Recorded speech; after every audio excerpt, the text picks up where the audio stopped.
In the palace, new plans are made for the Odo festival. Nobles talked among each other as they saw the Patriarch spend time with his children. Princess River is smiling at the silly faces the Patriarch is sketching out on a pad, showing new masks that they could make together. Dagon is feasting on a very decadent figure-eight pastry, a pastry with a mixture of fluffy cheese and fruit preserves. Price of such a pastry is staggering, and yet this is hardly the only figure-eight on the table. Even the lowest slaves were fed these decadent treats from the Patriarch's palace. It was odd to the visiting nobles who exchanged looks among each other. Lady Glory nibbled on her honey cakes while admiring her amber necklace with a sigil of ocean carved into it. King Laurel admired a painted wooden sculpture of a Tyrannosaurus, and General Twist briefly read over her new collection of warrior epics from Stromer, Riggs, Barnum, Lawson, and even Cope. These were gifts from the Patriarch to these noble women. The odd thing, the gifts were just given to them from the Patriarch's hands as he visited them in their rooms. Gifts given without any doublespeak, gifts given privately, gifts that only had a personal meeting without any lead up to it. Even Princess River was given a gift. A painted doll that was the same size as the princess. It was even painted to resemble the princess. Even though both River and Dagon both seemed to enjoy this compassionate side of the Patriarch, King Laurel, General Twist, and Lady Glory all were more cautious, especially as Twist's sister, Fletcher, was missing. Still, the nobles eyed each other and parsed over their gifts, trying to understand what their gifts meant. They couldn't find any reason, so that made the gifts even more suspect than gifts given as a bribe or as an opening of a bribe. That only made the women more cautious as the Patriarch offered his plan for this day of the festival. There's plenty of people in the Eastern Quarter who need aid, and I think it would be a great time to show our nobles what it takes to provide aid to the poor in the city. The Patriarch offered, and the others agreed reluctantly, just because it was common to spread coins among the poor. So maybe this will be a normal day of the Odo festival. Mansa woke up in the Eastern Quarter when Kenich's light shone through his eyes and he stood up, the mask still clinking against his face. Now, with the daylight here, he could look around and he could see he fell asleep in a divot in the Eastern Quarter's trench. Once upon a time, it was where a soldier dug in the ground while they were bored. In the daylight, Mansa could see other veterans get up as they began their days as well. Most of the veterans would glance towards him for a moment before moving on with their days. It was like they thought he was strange, but not the strangest thing they have seen. Whatever curse that little girl left on him did not clear away with the daylight. And Mansa could still see the strange figures in their masks. First, Mansa thought they were celebrants, or at least people who chose to wear their Odo masks during the daytime. Except they didn't move like people. It's hard to explain how they look wrong unless you were looking at the figures. They were always staring directly at Mansa. They only stood in the shadow. They shimmered like they were beneath water. And then there was the final clue that told Mansa what these figures were. They hovered up over the ground by a few centimeters, their bare toes pointing down and dragging on the ground, but leaving no tracks on the ground. Mansa thought through what possible supernatural creatures these masked beings could be. They weren't Aziza, they were too tall, they weren't smoking, and they were too unsettling to be Aziza. They weren't like Jin or an Ifrit of the distant continent of Shu. These figures weren't flameless smoke nor smokeless flame. They were definitely an immaterial being, so a type of spirit or ghost. Almost certainly a ghost rather than a spirit with how human they looked. And now, with that certainty, he was certain that these ghosts were the Odo that the Odo festival was named after. Spirits of the dead who came back for the festival, and by the end of the festival they would disappear again, back to whence they came. He didn't remember a lot about them, but Mansa did remember to not give his name to the Odo, because that would mean he would have to disappear with them, and the Odo who had his name would remain. Still, he didn't think they were that dangerous. They were just watching him. But the Patriarch remembered that even his grandfather was careful around the masks of the Odo festival. A genuine fear in the eyes of a man who faced famines, wars, plagues, and deaths.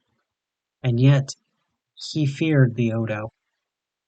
So, at least for now, Mansa was going to try and avoid these masked phantoms as he looked at people getting ready for their day in the Eastern Quarter. When Mansa imagined the Eastern Quarter, he knew that there were a lot of homeless people living in the quarter, but he always imagined them as tired, dirty beggars covered in filth and mud, sitting all day doing nothing but holding their hands out. What he saw was not quite how he expected. Even in the early morning light, people were already at work. Shelters were broken down and set up. Some merchants were offering goods smuggled from the rest of Sipoli or from the outlying farms.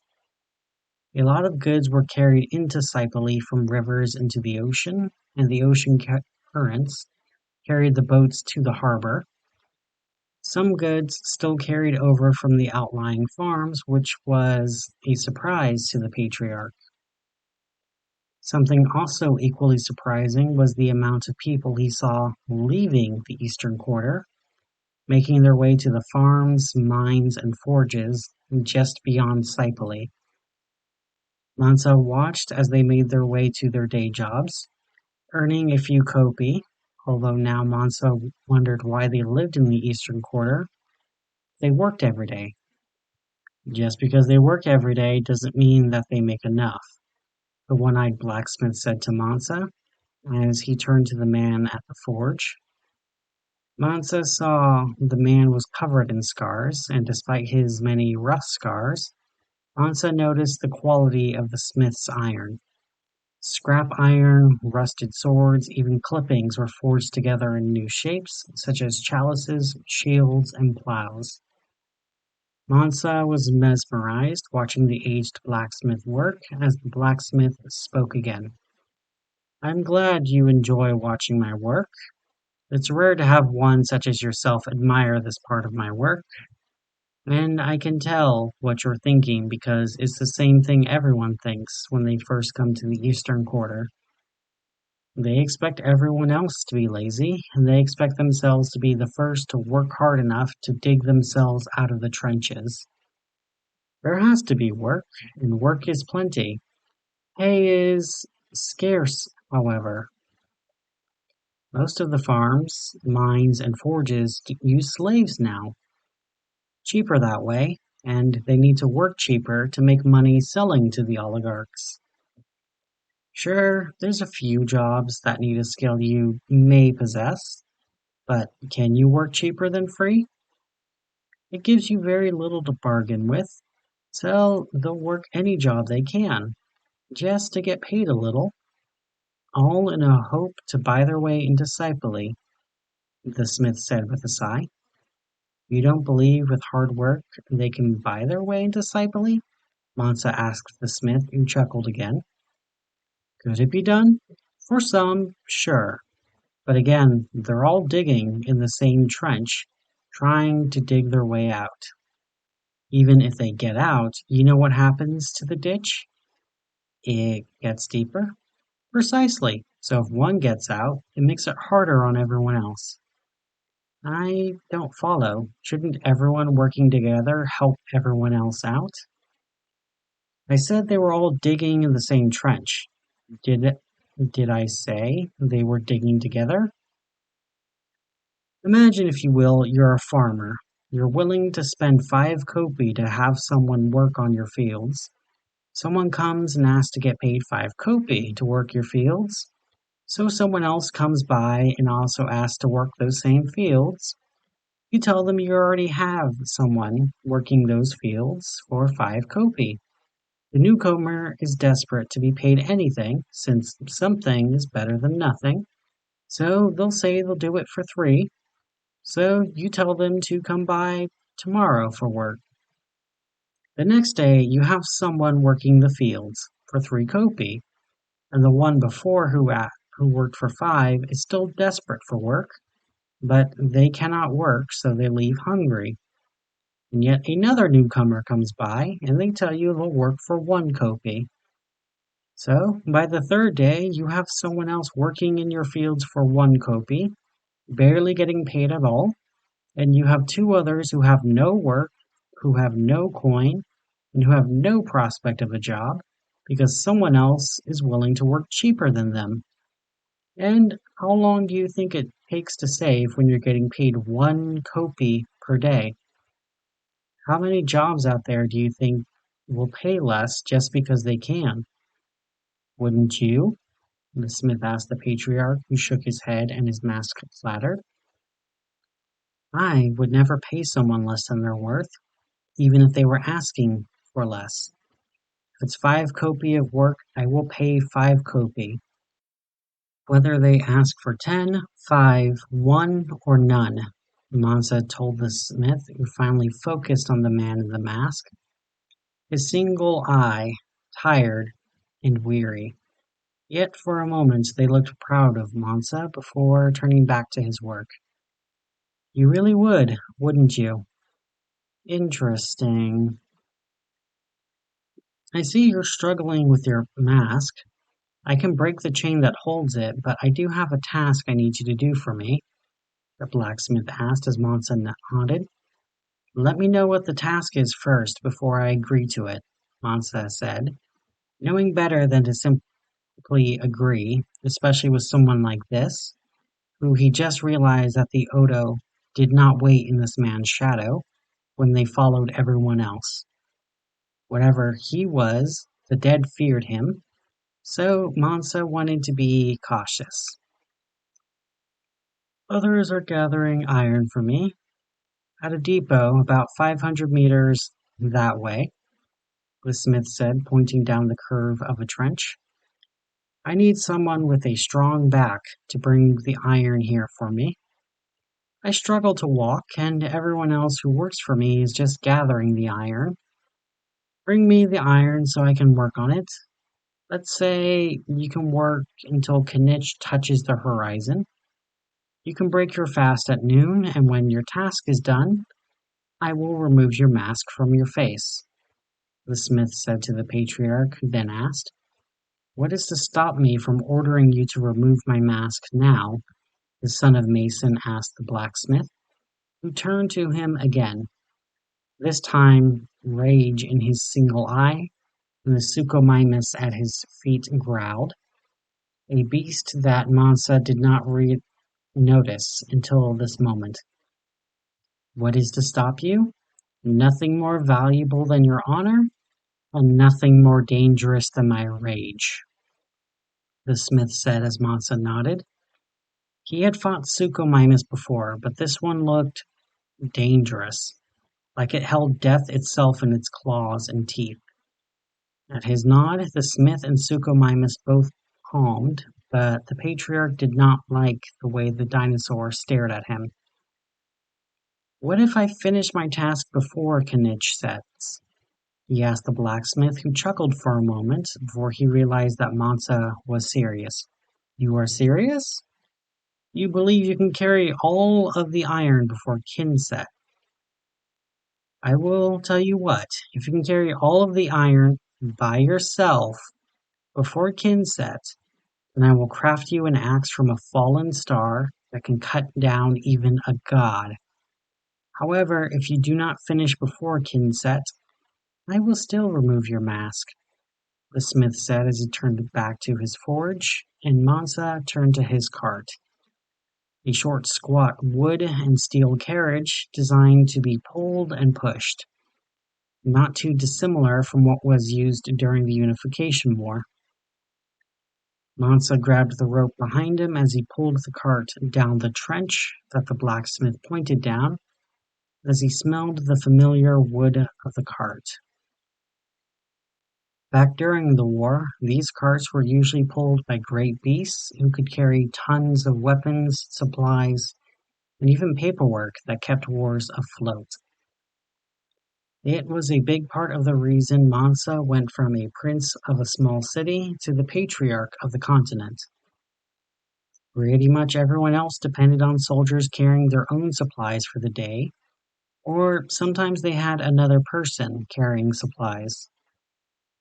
The downside to that is that every person who carries supplies also needs supplies to stay alive. Eventually, you get an army big enough, there's more people than your supplies can support, because they could only carry so much. By using wagons and carts, Mansa's forces could carry more with creatures that ate grass and feed, and all by repurposing carts that once carried the sandstone that built Saipali, a technique that was repurposed now to keep his empire supplied.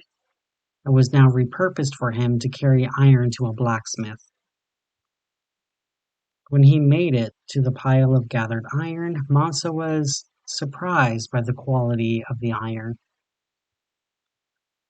It was full of busted chalices, rings that once held barrels together, scraps of tools, and even broken nails.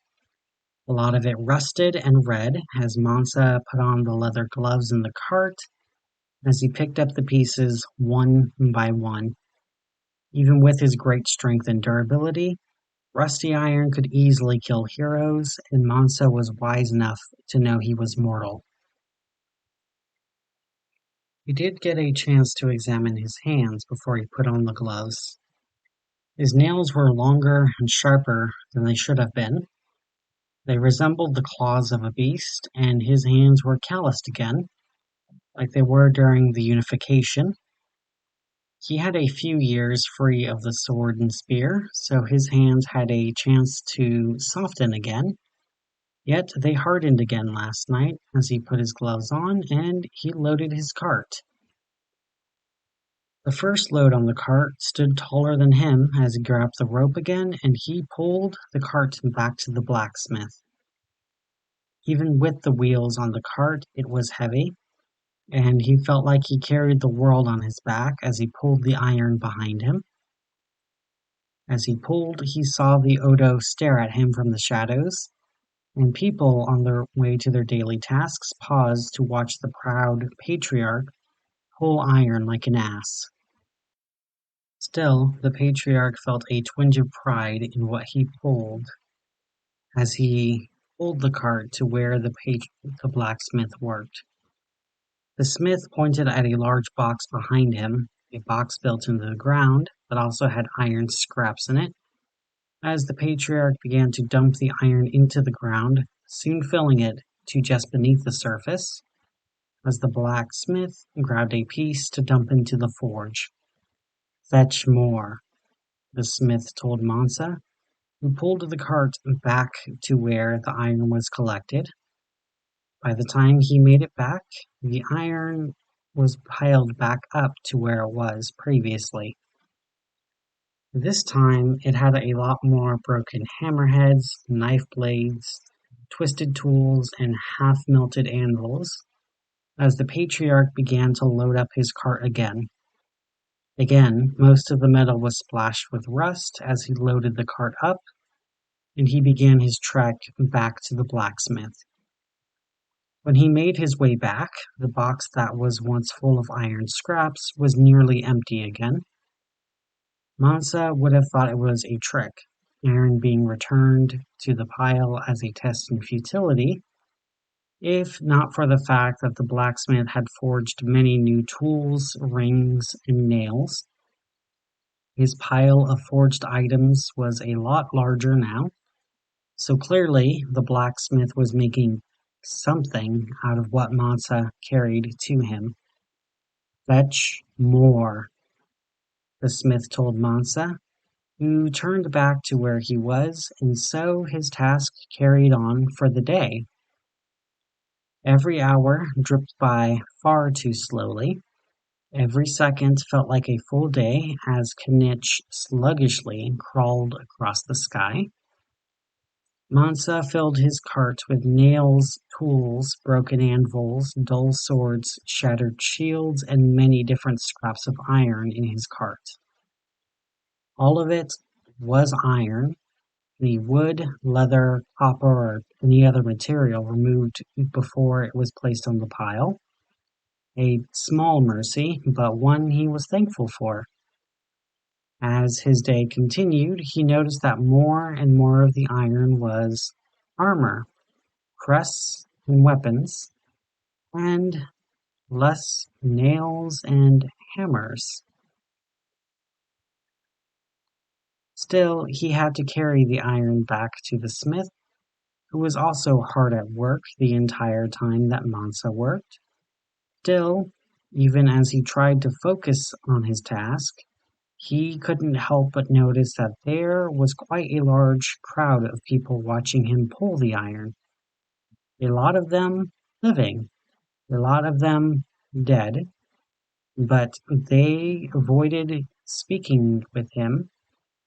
The living talked amongst themselves, the dead talked with none.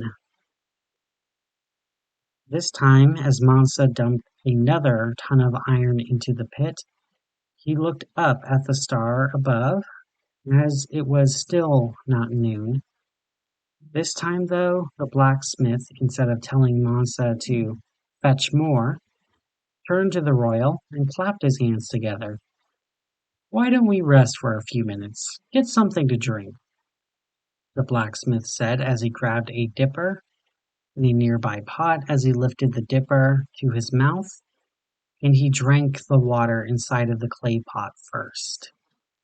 Mansa stared daggers at the blacksmith, who savored every drop of water in the dipper before he lowered the dipper back into the pot. There weren't even two dippers for both the patriarch and the blacksmith to drink at the same time.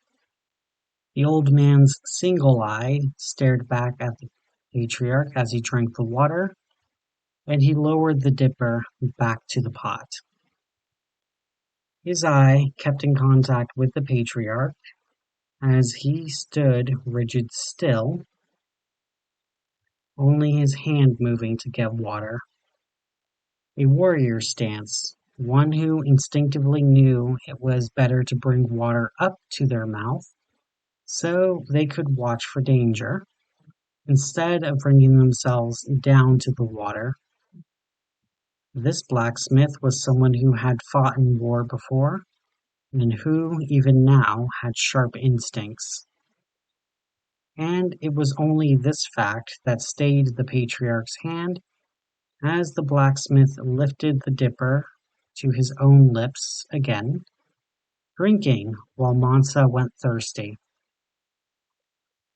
Now, having drunk twice, the blacksmith dropped the dipper into the water, again filling it with water, and lifting the dipper up, this time lifting the dipper to the patriarch's lips.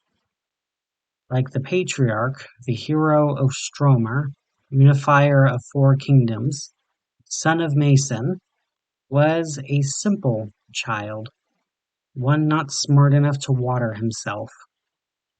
Mansa, in his pride, reached his hand out to the blacksmith's hand, trying to wrestle the dipper handle from the smith's hand.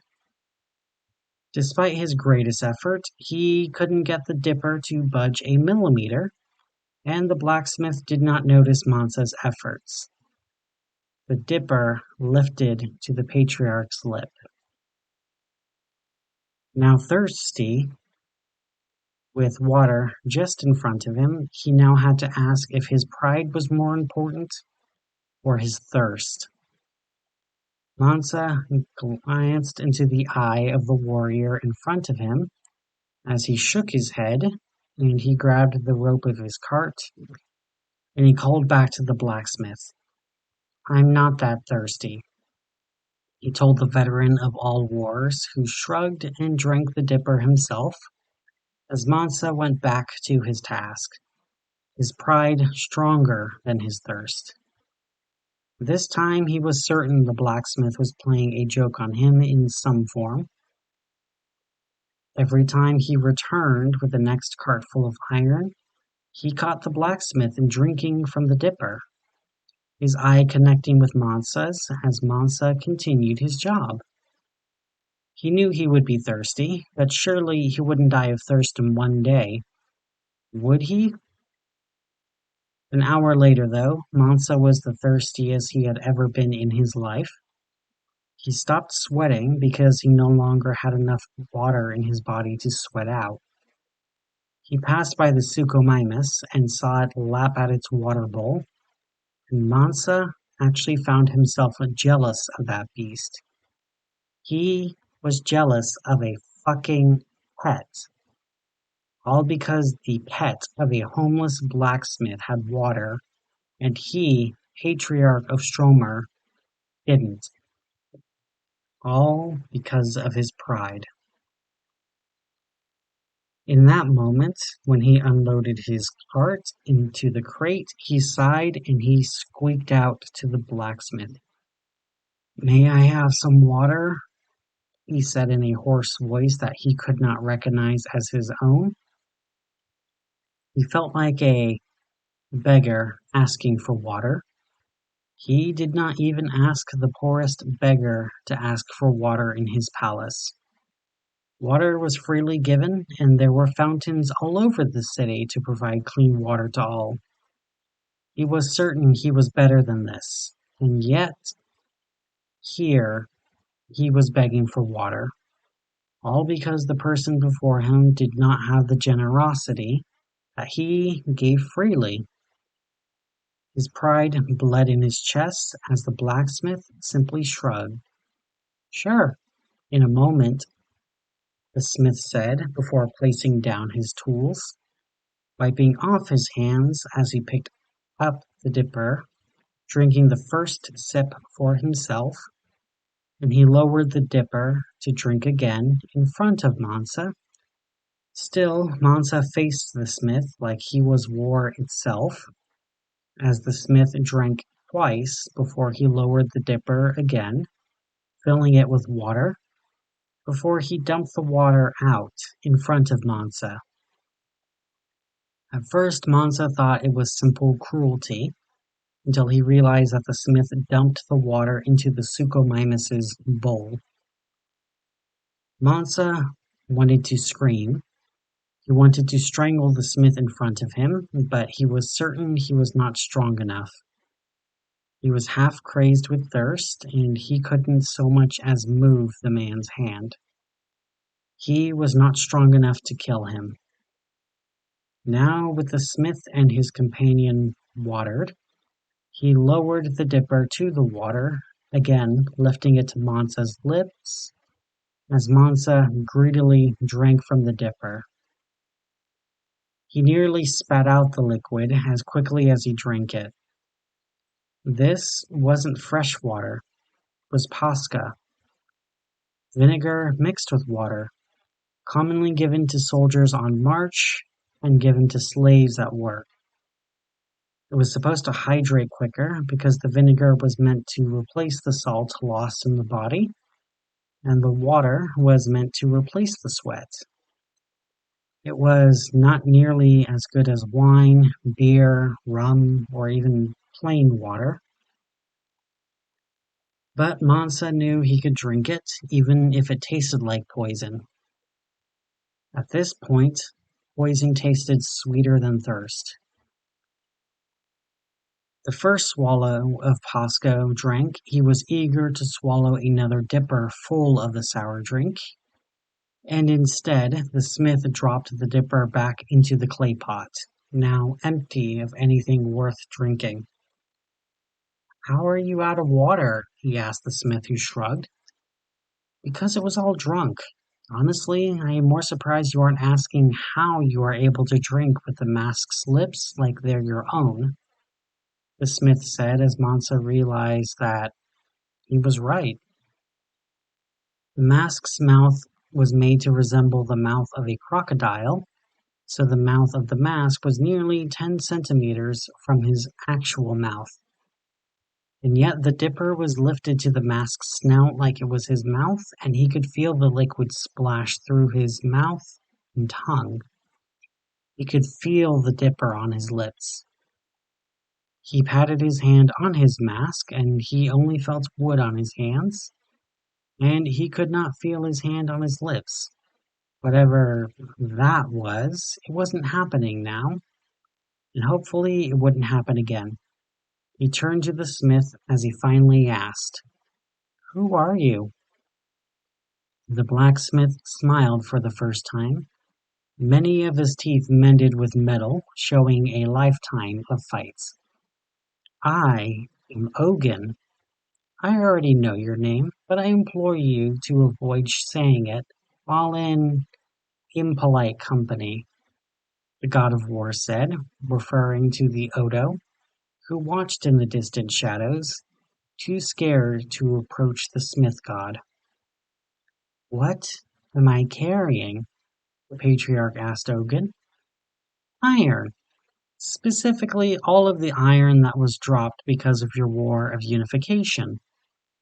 Every nail taken, every screw lost, every scrap stolen, every sword smashed, every shield shattered, every toy left behind, every hook swallowed, ingot smelted, every drop of blood, every lick of rust, all of it gathered for you to carry it to me, to create something out of destruction. Countless toys, tools, hooks, plowshares, and even jewelry melted down into swords and arrows for your war. The trades you scrapped, melted, beaten, filed down, and crushed down to quench your molten pride. Is your pride quenched yet, or do you carry yet more?" Ogunn asked Mansa, who stared back, slack-jawed, unable to answer. "I did not think you would have an answer for me. Do think about that question as you carry the iron. Just know, I always keep my promises. In the same way, war is a promise to a warrior. In the same way, the forge is a promise to a smith. In the same way, pride is a promise to a hero," Ogunn told Mansa before he turned back to his work, and Mansa pulled his cart behind him. Even though he only had a single swallow of Pasca, he found himself no longer thirsty as he continued his endeavor. Now, though, the iron he carried looked differently as he peered closer at the rust and realized it wasn't rust that splashed these iron swords, arrowheads, and shields. It was blood, blood so old that it looked like rust. Still, he carried and loaded his cart as the pile changed, and less than an hour before noon, Mansa stopped when he saw what was left of the pile of iron. Large barrels of pure iron, which alone would be an immense weight for him to carry, but it was what was within the open barrels that made him stop. The barrels were filled to the brim with blood, crimson, liquid, warm, and it smelled like a battlefield. Barely a finger's width of space between the top of the barrel and the blood inside. No lids to keep the blood inside. He would have to load each barrel onto the cart, one by one, and then pull the cart carefully to avoid spilling even a single drop of the precious humor. And then he would have to load each barrel one by one, into Ogunn's case, all without getting any blood on himself.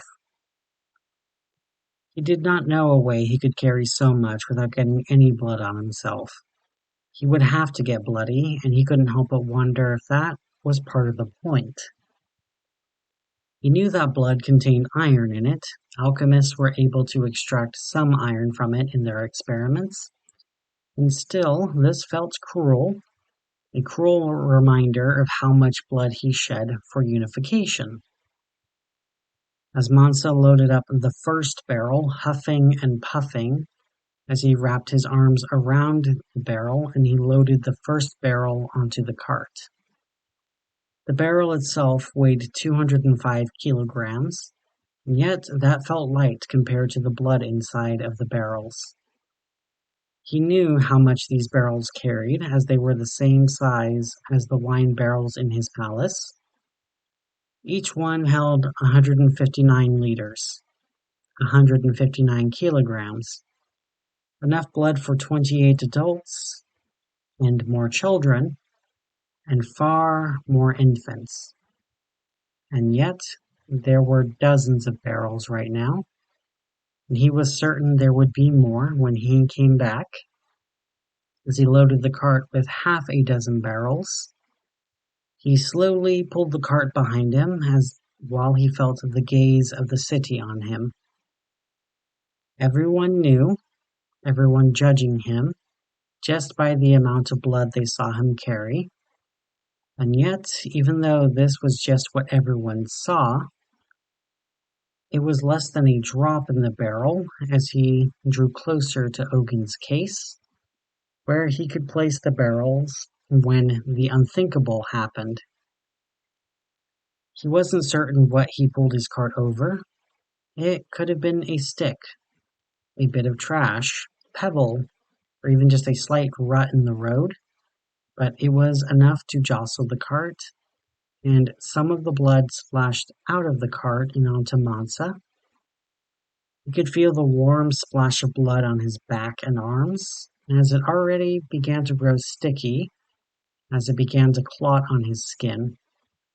The dirt on his skin turned to bloody mud, and where he stepped he left bloody footprints, and even behind his mask, he could taste the blood.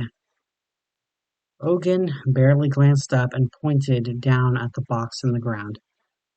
"Dump it all in there and then fetch more," he told the Patriarch, who felt frozen despite the warm day, before he finally found the strength to move again as he grabbed the first barrel, ready to lower it in the ground when Ogunn grunted. "I said, dump it all in there. Let the ground taste the blood," he told Mansa, who stared back at the god, wondering to himself if this was the moment he would snap at the god, to tell him to fuck off. He wondered if this was the moment he would walk away. He wondered if this was the moment where he would find a new answer like a hero, and leave Ogunn behind at his forge and his countless nails and chalices.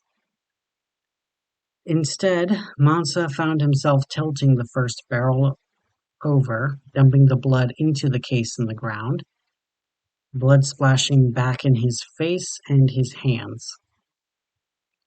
His bloody handprints on the iron barrel as he dumped the barrel into the ground, and he began on his second barrel.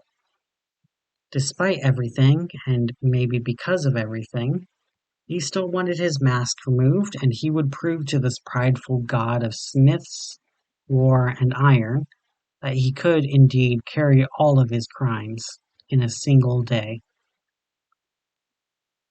Now, his cart empty and covered in blood, Mansa made his way back, leaving bloody tracks behind him, the clotting blood crackling across his body as he tasted blood on his lips, and his sweat loosened the blood and mud on his skin, and he began the process again, pulling his cart to where the other barrels were stacked as he loaded the cart with more blood, filling the space between barrels with loose scrap as he pulled the cart back to where Ogunn was working.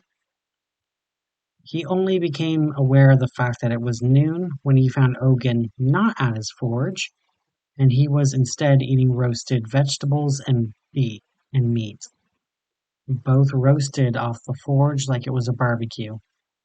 "It's time to break your fast. You may now eat," Ogunn said as he ate some of the roasted vegetables, and Mansa found himself salivating before Ogunn waved him off. "This is my supper. You can eat the food you brought." "I didn't bring any food. I slept on the ground." "Well, then you can buy food from one of the nearby stalls. I hear Iguana Bright is serving geckos today." "Why is he called Iguana Bright if he serves geckos?" "Because he loves iguanas, obviously." "I don't have any coin to buy food. I didn't exactly pack my purse while I was chasing my son." "And this is why you always carry a purse when chasing your son." "What the fuck does that mean?" "It means you have an hour to get something to eat because I'm not sharing with you. If you don't have cash, you can head to the Temple of War. My priests hand out food to veterans every noon." "I would hurry though. They tend to run out, and you need to be back to work by the next hour." Ogunn gestured to where the temple was. Mansa wanted to yell at the god for being unfair, but he had to get food quickly because he could feel gnawing of hunger in his gut as he turned away from the god of war, and he ran towards the Temple of War. What Mansa was not expecting to see in the Temple of War was two long lines to get into the temple, one on the Sipali side and the other from the outside of the city. The temple was made to resemble a military fort, with massive gates of iron and redwood designed to hold out dinosaurs. Nowadays, it was more symbolic than anything. It somewhat resembled the new temple Mansa had commissioned, but a lot smaller and with a lot of patches in the stonework, covering the scars of battles past. And even in the back of the line, Mansa could smell the stew of okra and shrimp, and he knew he was hungrier than he had been in years. It wasn't just him not eating for over a day. He's done that before. It was all of the physical labor. Even when he was on march with the soldiers, he had plenty of food, even when his soldiers went hungry. And now here he was, standing in line with those very same soldiers. As the line moved forward, surprisingly quickly, with clay bowls handed out for people to drink the stew, along with a slice of bread, it would hardly be a fitting meal for his major domo, whose name Mansa already forgot, but at this point he would eat weevil-full rations if it would fill his stomach. Now at the front of the line he grabbed a clay bowl, one that was already returned, so scraps of others' leftover meals were still on the bottom and inside of the bowl. But still, he didn't care as he made his way to the front of the line, and he could finally see who was actually handing out the meals. The head priest, a scarred veteran with 3 iron teeth around his neck, was thanking a familiar young girl for the influx of ingredients. Adonse was nodding politely along with the head priest, while the priest was near tears in happiness from the gift. Additional sacks were piled near them, and Mansa could tell by the way they sat on the ground they weren't just dried shrimp, spices, and okra. There were also bags of gold gildy there. Along with Adonse, there were also General Twist, Lady Glory, and King Laurel, all looking bored, while Princess River and Prince Dagon were helping fill bowls with the stew. They looked excited to help pass out food, their ladles full of shrimp and okra, as they filled the bowls of the residents of the eastern quarter, and an uneven hunk of bread was passed out along with the stew. When Mansa made it to in front of both Princess River and Prince Dagon, He hoped against hope that somehow his children would see him as him, and not as the monster that Adonse disguised him as. Dagon took one look at the patriarch's masked face, and Mansa felt a part of him die inside, as his son's face was full of horror looking at the patriarch's mask. "That's the monster!" Dagon said, pointing at Mansa's face as Lady Glory ran towards her son, scooping him up and turning away from her husband. Adonse also turned to Mansa as she stalked her way towards him, but it was Princess River that kept staring at Mansa, familiarity behind her eyes as his bowl was filled, but before he had a chance to speak, Adonse spoke. "You're scaring him. I think it's best you leave," Adonse told him. Her face was resolute. Before he had a chance to say anything, Princess River spoke up. "He didn't do anything. Dagon just got scared. Please. He's hungry. Can he eat with everyone else too?" River asked Adonse, whose face softened. It was like she remembered something as she let out a sigh. "Fine, you may eat. Stay away from Prince Dagon. You scare him and he needs a chance to be with his father without being scared away," Adonse told Mansa. He wanted to say something in his defense, but he saw the cold rage behind Adonse's eyes. So he nodded, and it cooled some as he grabbed the hunk of bread, and he turned away to quickly eat what he was given. Despite the fact that the meal was simpler than any he has had in years, it tasted the best. Something about the physical labor and the fact he had been working all day made the meal taste so much better as he drained the fresh water from the clay cup, and he returned the bowl and cup before he turned back to continue his service for Ogunn. After a while, it just blended together. The barrels of blood, the nails, the scrap, all of it blended as Mansa filled cart after cart. No matter what he tried, he got blood on him. Even with as strong as his skin was, there were times he couldn't tell if the blood on his skin was from his own scrapes and scratches, or if it was just more blood spilled on himself. As the hours passed and the sun got lower, Mansa realized that Ogunn wasn't talking alone at his forge anymore. King Laurel, General Twist, and Lady Glory were all speaking to the old blacksmith, while Adonse played with Dagon and River. A game of tag, it appeared, and Dagon took one look at Mansa and he backed further away from his father, while River still appeared fascinated, and she whispered something to Adonse, who nodded. "I'm going to help this man out," she said to the others, who barely looked over at the princess. She was a rival and a child, easy for them to ignore, and yet when Mansa pulled his cart back to the pile of iron, he could hear Adonse yell to Princess River, "Remember, don't kill anyone who doesn't try to kill you first," she said as River waved it off and Mansa continued his walk. As they got some distance with just them and the Odo, Mansa finally asked Princess River, "Do you recognize me?" he asked her, and she tilted her head as she answered, "I remember the man who pulled me out of the fire.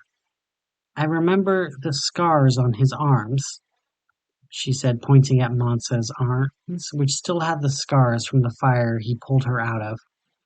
"I am the Patriarch," he told her as he made it to the pile of iron, and he struggled to load the first barrel up, and she shook her head like she was waking up from a dream that she couldn't remember. "I remember the man who pulled me from the fire. I remember he became a hero. I remember he was important, but I cannot remember his name. And you can't be the Patriarch. Logically you should be, and yet you aren't. There is a disconnect, a break in the bridge, spider webs in my head where there shouldn't be, and there's something in the webs, something venomous, River said, her eyes unfocused, and Mansa realized she was starting to bleed from her tear ducts, blood running down her cheeks. Don't think about that right now. Let's just focus on saving you from the fire. I'm the one who saved you from the fire, he said as River focused again and wiped the blood away from her face, and she focused. That was such a wonderfully brave thing for you to do. I don't think I ever got your name, she asked Mansa, who turned back to her, his cart nearly full of barrels. He was about to answer when he realized all of the Odo were leaning in closer, all eager to learn his name so they take his place. So he quickly tried to come up with a fake name. My name is Mason, Mansa said simply, which seemed to do the trick, as the Odo backed away and River nodded. Do you need help carrying some of this iron back? I tend to be pretty strong, she said as she gestured to the last barrel of blood. A barrel that was full of blood. Blood that she did not seem to recognize as blood. Mansa turned up to the sky and realized this would be his last load of iron. The only way he could carry it all before sunset was with her help. However, if she helped him carry the blood, then it would have coated River's hands. She would be drenched in blood, blood she couldn't see herself, but everyone around her would be able to see. They would see her carrying a murderous legacy that wasn't hers to choose, wasn't hers to make, one that shouldn't be hers to carry. And yet, that would be the only way to get a weapon strong enough to kill Adanse, to kill the goddess who cursed him to no longer be recognized as the Patriarch. He could finally be the Patriarch again. All that needed to happen was to let his adopted daughter, who he pulled out of a pyre, carry his crimes for him. Mansa was a lot of things. He let go of far more pride today than he ever thought possible, but he couldn't let River carry his burdens. Not because she couldn't carry them, but because she shouldn't carry them. If it meant less power for him, and it meant he didn't get the weapon, then that was a price he would pay, just to keep River clean from his bloody crimes. No thank you. If you want to help me, just keep me company, Patriarch said as he pulled his cart and River told him about the political situation in New Kingdom, and he politely nodded along as he carried the last load of iron he would have for that day. Mansa didn't notice because he was already covered in blood and bloody footprints followed him, but this one time, not a single drop of blood fell from the barrels while he spoke to his daughter, who did not know she was his daughter. When they made it back to Ogunn, it seemed the conversation was wrapping up, as the others left with Adanse. River waved to the hero who pulled her out of the fire, and the villain drained the last of the blood he spilled into Ogunn's crate. The last load of iron inside, and the bottom of Kinich touching the horizon, Ogunn spoke to the Patriarch. You've done quite a lot. But it is no easy task picking up every drop of blood, every scrap of iron, every broken promise, every broken tool, and every life cut short, is it? It certainly cannot be done in one day, not by any one man, Ogunn said as he grabbed a glass bottle and he offered the drink inside to Mansa, who drank the burning, familiar liquid, rum. After Mansa's swig, Ogunn took it back and drank from it as well. However, refusing to get that same blood on your children, even to your own disadvantage, that certainly takes strength. Well, that is a promise a hero would make, he said with a smile that Mansa did not recognize. Well, you seem to have trouble removing the mask, so why don't you try to remove it with me here? And I will see what you need help removing, the god asked the Patriarch, who sighed and reached up to his mask as his fingers found the clasp, and he was about to show Ogunn that the mask couldn't be removed when the clasp clicked and the wooden mask fell off his face. Wait, was it something you did, or am I stupid? Mansa asked Ogunn, who chuckled. I didn't do anything. So you're saying I'm stupid? Yes, but you weren't struggling to get the mask off because you were stupid. You were struggling to get it off because you treated it as your face. Being the Patriarch was your mask for so long that it became your face. Until you remembered that you were once a hero, willing to reach into the fire to pull out an innocent. What happened to that hero? Ogunn asked Mansa, who pointed back at himself. I'm right here. I'm still that hero, he said in the low light, coated in so much blood that it still dripped down, leaving red on everything he touched and everywhere he stood. If you say so, if you want to remove the blood, I would head to the western quarter and wash it off in the ocean. Although Olokun may have words with you too, Ogunn said as he looked over the returning crowds. The people who worked during the day, or who spent all day looking for work. People he was meant to protect. People the Patriarch was supposed to protect. Remember the people you keep out of your walls.